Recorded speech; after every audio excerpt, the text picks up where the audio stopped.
Tapi kalau di kompresor, misalkan di kompresor piston gitu ya, maka kebalik ya. Maka yang bergerak itu adalah si engkol, digerakkan oleh siapa? Digerakkan oleh mesin atau digerakkan oleh motor listrik. Kemudian ini si piston ini menghasilkan kompresi ya, yang nanti akan dipakai ya untuk apa gitu ya. Jadi kalau di mesin mobil, piston menggerakkan engkol. Kalau di kasus lain bisa terbalik ya, misalkan di kompresor, maka si engkol menggerakkan si piston. Tapi fenomena itu tidak kita fokuskan dalam pembahasan ini ya. Jadi hanya ada mekanisme seperti ini di mana diketahui kan kecepatan sudut dari si engkol ya, atau omega AB di sini adalah 10 radian per second. Kemudian dia sedang dipercepat ya, putarannya sedang dipercepat. Kenapa? Karena ini ada panah warna biru, ini adalah arah omega dan arah AB. Maaf ya, arah omega dan arah alfa. Ya, ini arah omega AB dan arah alfa AB. Gitu ya. Arah alfa AB-nya adalah 20 radian per second kuadrat. Seperti itu ya. Ini berarti karena alfanya searah dengan omega, maka putarannya sedang dipercepat. Kalau alfanya itu berlawanan arah dengan omega, maka putarannya sedang diperlambat. Kalau putarannya konstan, kecepatan putarannya konstan, maka alfanya sama dengan 0. Gitu ya, tidak ada alfa. Jadi alfa nggak mesti ada ya. Alfa itu ada apabila dipercepat dia searah omega, apabila diperlambat dia melawan arah omega. Atau kalau dalam kasus ini, sekarang ini di gambar Anda bisa perhatikan omeganya adalah clockwise ya. Omeganya clockwise. Itu nanti kalau sedang diperlambat berarti alfanya counter clockwise seperti itu.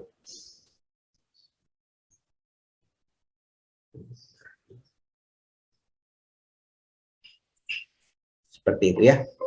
Kemudian ada sudutnya di sini. Sudut ini dihitungnya dari kondisi kondisi si cranknya ini dia lurus ke atas ya, lurus ke atas sehingga si piston ini akan berada pada posisi puncak ya, atau top dead center. Pada posisi puncak atau top dead center. Nah, itu posisi 0 derajat. Nah, kemudian dia berputar searah jarum jam ya, sesuai dengan arah arah garis putus-putus ya. Oke, silakan ini di tabelnya ini kelompok 15 sampai kelompok 1. Kelompok 15 ini dapat sudut 60 derajat. Berarti kalau 60 derajat berarti 60 derajat karena kemarin ada yang salah ya mengerjakan. 60 derajat berarti si batang AB-nya di sini ya. Begini misalkan, ini dia sudutnya 60 derajat. Hitungnya dari mana? Dari sini ya. Berangkatnya dari sini nih, seperti itu. Berarti kalau 80 ya tinggal 80 ke sana, ini 80 derajat dan seterusnya ya sampai 340 berarti ada di kuadran 4. Oke, seperti itu.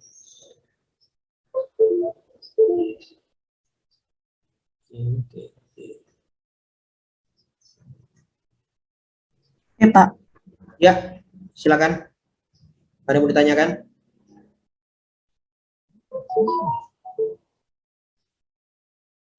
Ada yang mau ditanyakan? Silakan. Oke.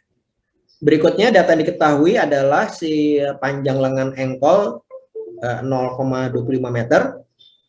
Panjang connecting rodnya 0,75 meter ya, seperti itu. Nah, silakan dengan kondisi ini diketahui ya, omega AB-nya 10 radian per second, alfa AB 20 radian per second kuadrat, Anda hitung berapa percepatan titik C. Ya. Nih, dengan cara grafis tentunya ya. Seperti itu. Oke, ada pertanyaan di sini? Ada pertanyaan? Apakah ada pertanyaan?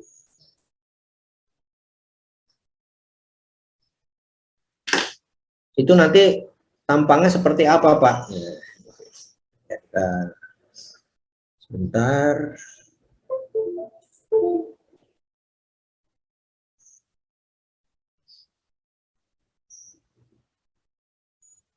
Ini saya mau tunjukkan contohnya ya.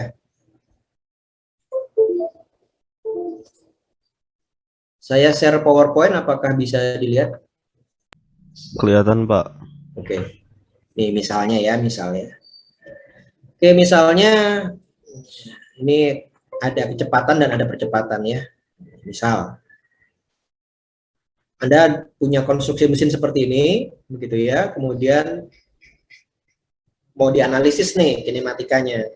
Anda sudah tahu juga ya, yang pertama adalah Anda buat dulu free body diagramnya, seperti ini. Ya, jadi free body diagram, seperti ini, kemudian kondisi analisisnya seperti apa. Nah, ini kebetulan, misalkan untuk sudut crank 30 derajat ya, seperti ini. Awalnya seperti ini, Anda perhatikan dibuat jadi seperti ini ya. 0, 30. Ini 0, ini 30. Ya, selanjutnya Anda sudah tahu yang ini ya. Ini adalah analisis kecepatan. Kecepatan A adalah omega R gitu ya. Omeganya ini ya, omeganya ini adalah diketahui 20 radian per second. R-nya juga diketahui 0,15 sehingga dapatnya 3 meter per second. Ini adalah kecepatan titik A. Bagaimana kecepatan titik B? Nah, Anda tentu juga sudah tahu dengan kecepatan relatif VB sama dengan VA ditambah VBA. Seperti itu ya. Nah, ini dengan cara grafis, maka pertama Anda buat dulu kutub vektornya, Anda buat originnya, kecepatan OV di sini. Kemudian yang A 3 meter per second ini Anda gambarkan di sini. Seperti kemarin ya, arahnya kemana? Arahnya adalah ini tangensial, ya, tangensial lintasan gerak A. Kalau dalam kasus kita ini boleh juga disebut tegak lurus batang OA. Tegak lurus ya, ini arahnya ke sana, tegak lurus ke arah kanan. Seperti itu. Kemudian apalagi yang Anda ketahui? Yang Anda ketahui adalah lintasan gerak, lintasan arah vektor kecepatan B, titik B itu pasti ya, pasti pada lintasan geraknya. Nah, lintasan gerak si piston B ini kan naik turun ya, nggak ada yang lain. Dia nggak mungkin bergerak ke arah lain. Dia pasti hanya bergerak naik turun saja. Jadi Anda sudah bisa tuliskan di sini lintasan geraknya. Seperti itu. Lintasan geraknya berupa garis vertikal nih, seperti itu. Ya. Kemudian di sini Anda dari persamaan kecepatan relatif, Anda sudah punya VA. VA sudah Anda gambar di sini. Ya. Anda tahu arah. Anda tahu arah kecepatan VBA. Kemana arah kecepatan VBA? Kemana arahnya? Kiri kalau dari gambar ini, Pak. Kemana? Kiri.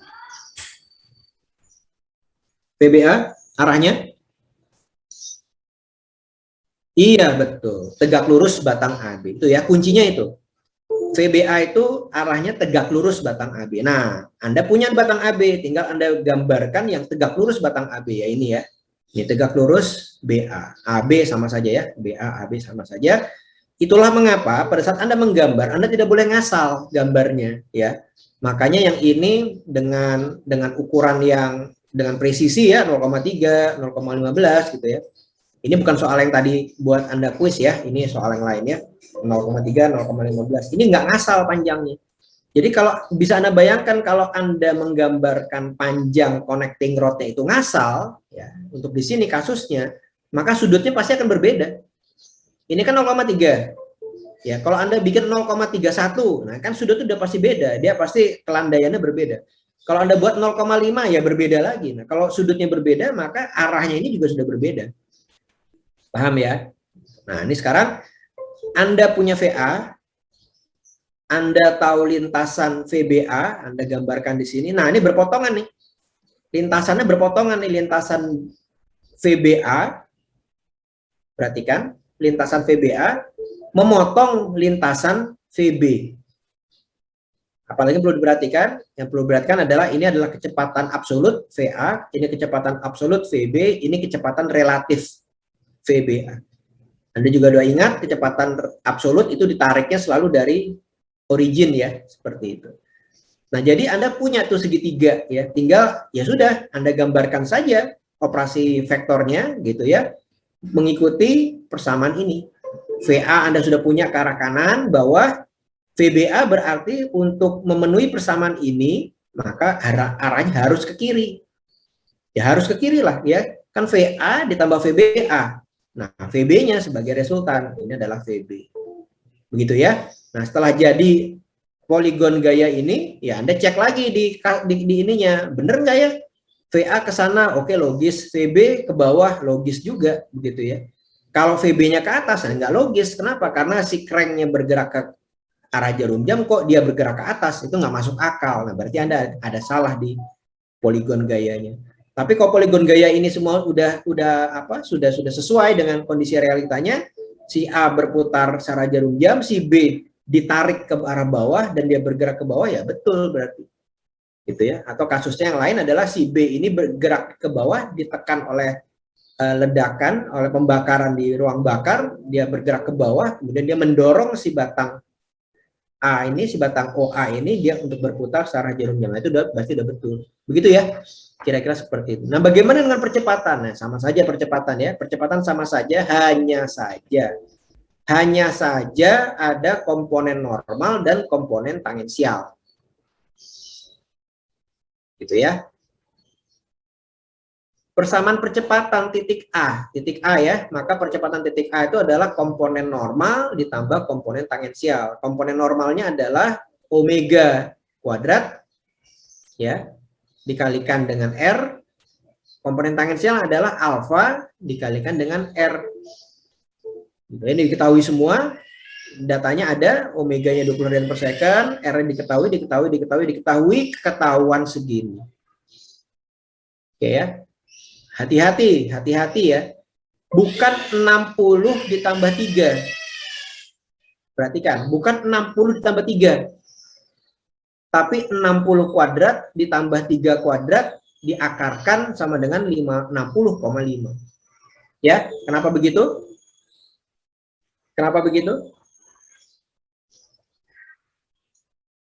Iya, vektor. Betul ya. Jadi Anda nanti baca buku juga udah harus hati-hati itu ya, dibaca dengan teliti ya. Bukan 60 tambah 3, 63, bukan.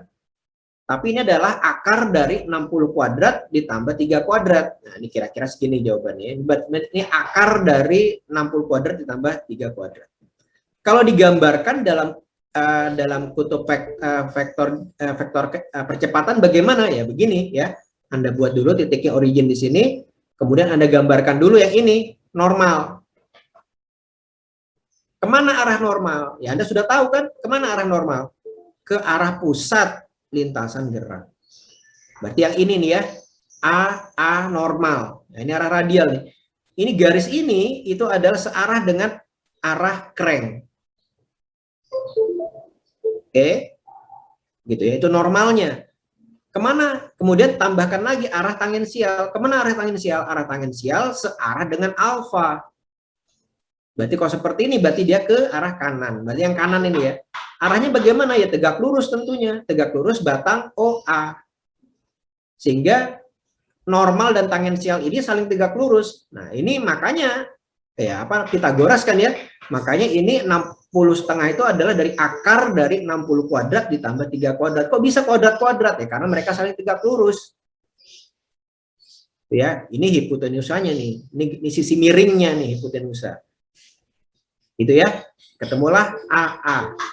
Yang AA ini dalam warna biru, di sini digambarkan warna biru, gitu ya. Jadi AA ini dibentuk oleh AA normal dan AA tangensial. Ada pertanyaan sampai sini? Silakan kalau ditanyain.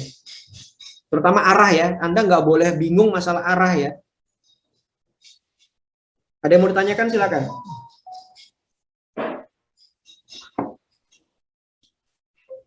Oke, nggak ada, jelas ya. Sekarang percepatan titik B. Percepatan titik B itu kita hubungkan terhadap titik A. Ya perhatikan. Ini saya belum pernah ngomong kayaknya. Apabila Anda menganalisis suatu titik B misalkan di sini, maka Anda bisa kaitkan kepada titik terdekat yang titik yang terhubung dengan komponen. Satu komponen. Titik B terhubung dengan satu komponen, yaitu namanya connecting rod ke titik A. Berarti boleh nih, VB sama dengan VA ditambah VBA, boleh.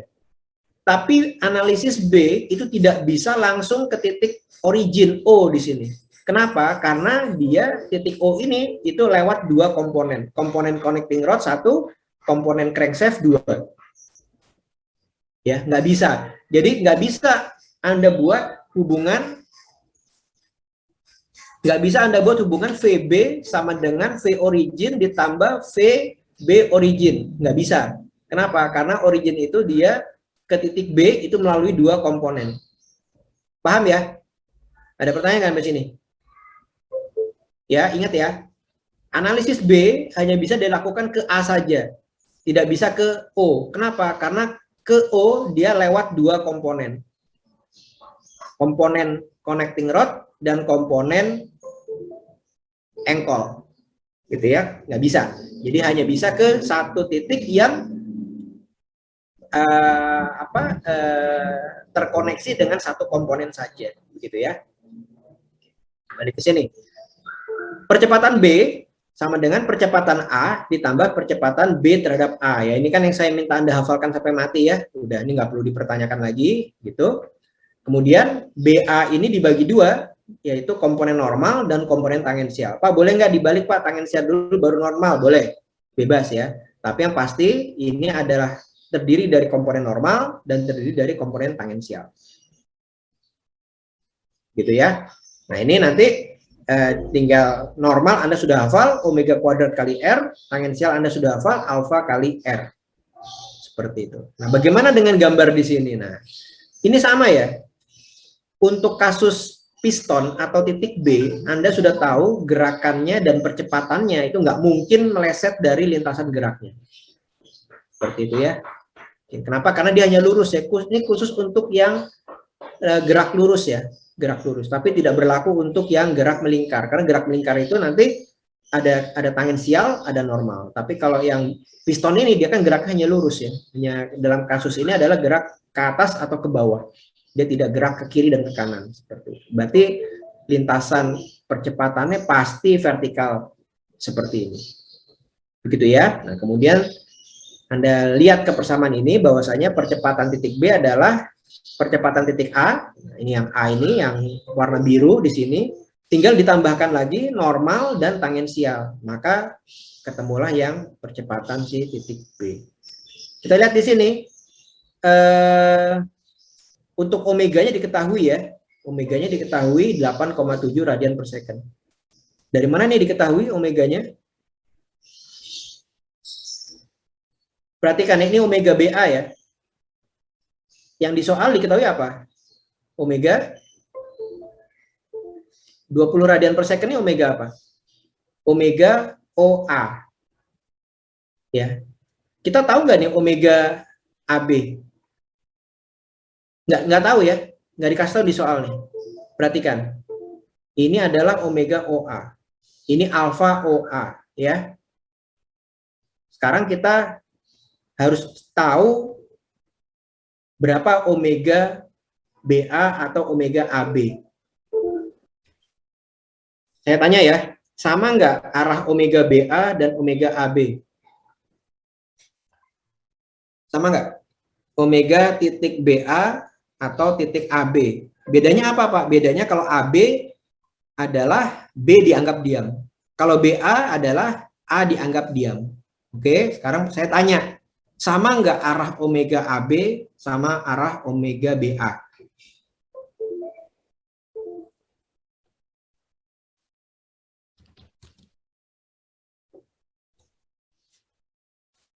Ya, sama ya, jawabannya sama.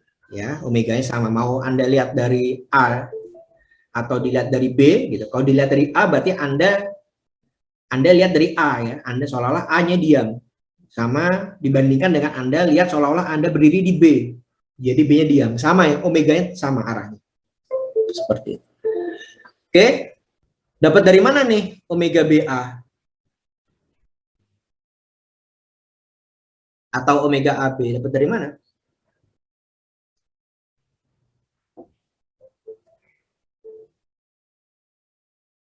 Dapat dari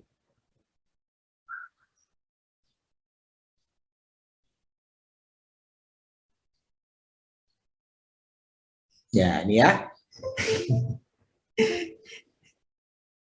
Anda baca di buku ya, ini sengaja saya sisakan PR untuk Anda ya. Jadi Anda tahu lintasan ABA normal, Anda tahu lintasan ABA tangensial. Ya. Kalau melihat dari persamaan dua, ya, maka ini Anda gambarkan normal dulu, percepatan A warna biru, kemudian Anda gambarkan komponen normal dulu, baru Anda tambahkan tangensial. Pertanyaan saya, boleh nggak gambarnya tangensial dulu baru normal? Boleh nggak? Ini kan normal dulu baru ditambah tangensial. Nah, saya tanya sekarang, boleh nggak tangensial dulu baru normal? Dibalik. Boleh nggak?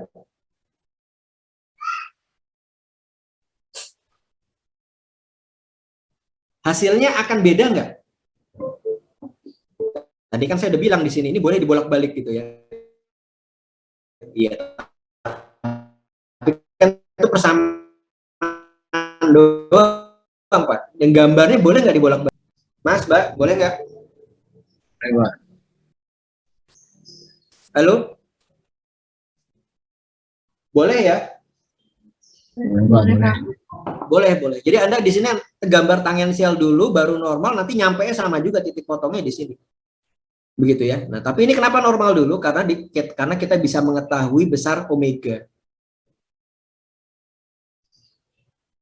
Gitu ya. Silakan Anda cari nih dapat dari mana 8,7 seperti itu, Anda dapat omeganya. Ini yang Anda tidak tahu nih. Besarnya alfa tidak tahu. Perhatikan ya, ini alfa BA, alfa AB. Bukan alfa di sini. Karena alfa 20 radian per second itu adalah alfa OA. Kita tidak tahu data-data omega dan alfa di sini. Kita nggak tahu nih. Kita nggak tahu omega BA, omega AB, kita nggak tahu alfa BA, alfa AB, kita nggak tahu. Ya, seperti ini. Oke, silakan Anda kerjakan kelompok yang tadi. Yang ini saya share ya ke grup untuk Anda amati dan cermati. Oke, kecuali yang PR untuk Anda cari, nanti silakan Anda kumpulkan lagi jam 12, jam 24 batasnya. Ada pertanyaan sampai sini? Mas, Mbak? Udah, Pak. Nggak ada ya? Oke, terima kasih atas perhatiannya. Ya, oke, kita nih sampai ke UTS ini masih ada 5 pertemuan ya, masih ada 5 pertemuan. Jadi mendatang kuis pilihan gandanya sudah tidak ada lagi ya untuk sampai dengan UTS ya. Sekarang kan tanggal berapa sih? 27 ya. Hari Kamis. Masih ada 5 hari lagi ya, masih ada 5 pertemuan nih. Kalau saya itu masih ada 5 pertemuan. Kita itu UTS itu kan di pekan ketiga ya, tanggal 18 tuh. 18 Oktober kita UTS. Jadi masih ada ketemunya lagi gitu kita di hari sudah tanggalan dulu ya. Oh, tapi kalau yang di ini apa? Nggak ngikut yang di silabus kemarin ya, Pak? Yang di silabus itu sebentar. 2 pertemuan lagi sih, Pak, di silabus. Ya, kalau di silabus 2 pertemuan lagi. Itu apa istilahnya? Ada bonus ya. Ya. Sebentar ya.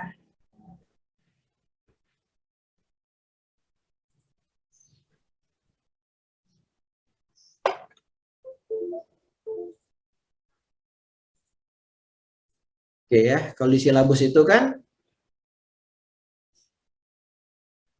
masih ada 2 pertemuan lagi ya, 2 pertemuan. Tapi kita masih punya 5 pertemuan. Oke. Yang bahan mendatang ya, berarti yang ini ya,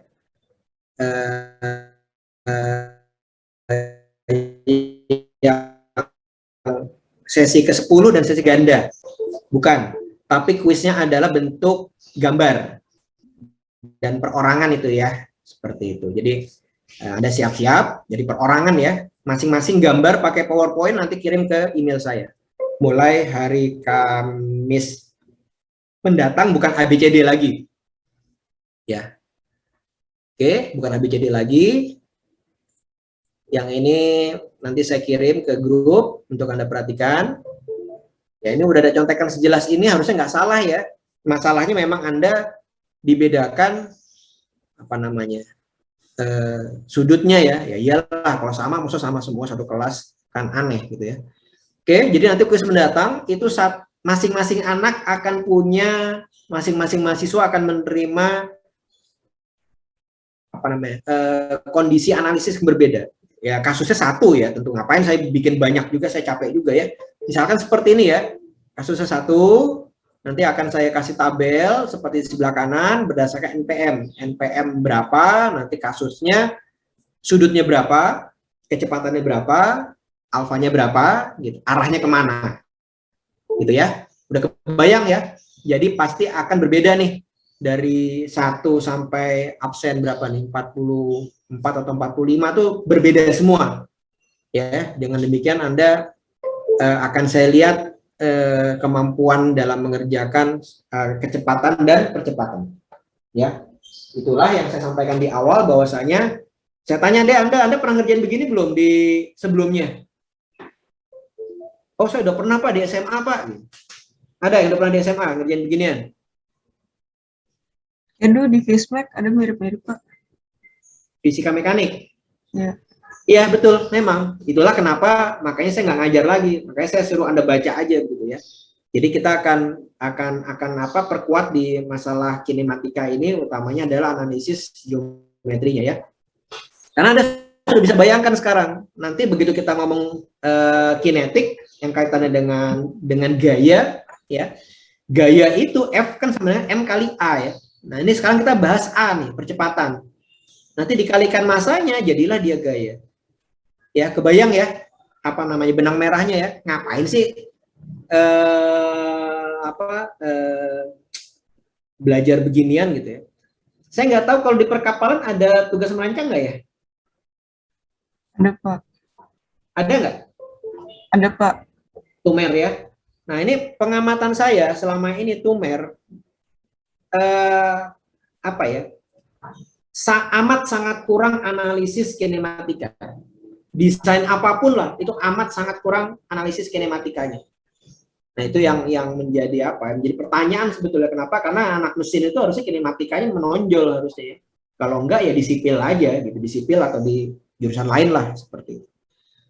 Oke, kira-kira begitu ya. Jadi sudah nanti saya kirim ini yang yang contoh tadi. Nah, dapat yang saya tadi, dapat dari mana nih omeganya gitu ya. Dapat dari mana omeganya gitu. Ya tentunya bocorannya ya, misalkan ya dari vektor-vektor Anda tahu ini, kemudian ya Anda dari situ aja ya, Anda bagi atau Anda kali begitu ya dengan parameter yang Anda ketahui. Kira-kira seperti itulah ya, itu bocoran, sedikit bocoran. Oke. Terima kasih. Ada pertanyaan lagi nggak? Terakhir, utamanya tadi ya yang 5 itu nanti dan kita akan mengerjakan dengan yang analisis begini ya. Tolong Anda perhatikan, kenapa cara grafis ini sangat saya tekankan sekali, karena analisis grafis ini akan merangsang daya nalar Anda, logika Anda. Penalaran Anda itu akan dirangsang dengan gambar. Sekarang pertanyaannya, Pak, bisa nggak Pak ini untuk analisis 3 dimensi? Bisa nggak? Ini kan kita ngomong baru bidang 2 dimensi semua nih. Bisa nggak 3 dimensi?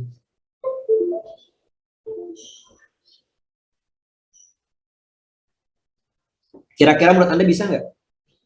Kalau ini kan kita gambarkan di bidang. Kalau kasusnya 3 dimensi gimana Pak? Geraknya 3 dimensi. Misalkan kayak bandul, tapi geraknya bukan bolak-balik pada bidang, tapi dia melingkar pada ruang, misalkan bandul, bola bandul itu melingkar pada ruang. Bisa nggak? pakai grafis. Bisa, Pak. Bisa, cuman Anda harus superposisi sehingga Anda nanti gambarin jadi bidang juga ya. Begitu. Nah, untuk itu nanti akan lebih straightforward pakai apa namanya seperti yang di buku itu ya, yang cross product tuh. Seperti nanti akan kita bahas juga nanti sebelum UTS. Jadi nanti Anda tugas soal UTS sudah kebayang ya. Wah, ini soalnya bakal begini nih gitu ya. Tinggal Pak Adit ngeluarin yang mana gitu ya. Saya pernah ngeluarin beberapa variasi ya. Ya seketemunya ya, pernah flap pesawat, pernah roda pendarat, pernah crane dari lifeboat gitu ya, yang seketemunya aja gitu ya, yang dilihat. Jadi nanti model UTS itu adalah berupa gambar yang Anda harus rubah dulu ke free body diagram ya, seperti itu, baru nanti Anda kerjakan. Dan biasanya, sudah saya pastikan lah, masing-masing Anda pasti akan mendapatkan kasus analisis yang berbeda, sudutnya, kecepatannya, arahnya gitu ya. Jadi sekali lagi saya ingatkan, Anda harus betul-betul mahir sendiri masing-masing dari Anda gitu ya. Jangan berpikir gue bisa nyontek loh. Ya silakan aja ya, Anda kerjasama juga boleh kali ya. Tapi waktunya akan saya buat Anda untuk untuk harus fokus masing-masing. Oke, terima kasih. Saya tunggu nanti jam 24 ya. Baik, tetap semangat, tetap laksanakan prokes. Akhirul kalam, wassalamualaikum warahmatullahi wabarakatuh. Terima kasih. Terima kasih, Pak. Waalaikumsalam. Terima kasih, Pak.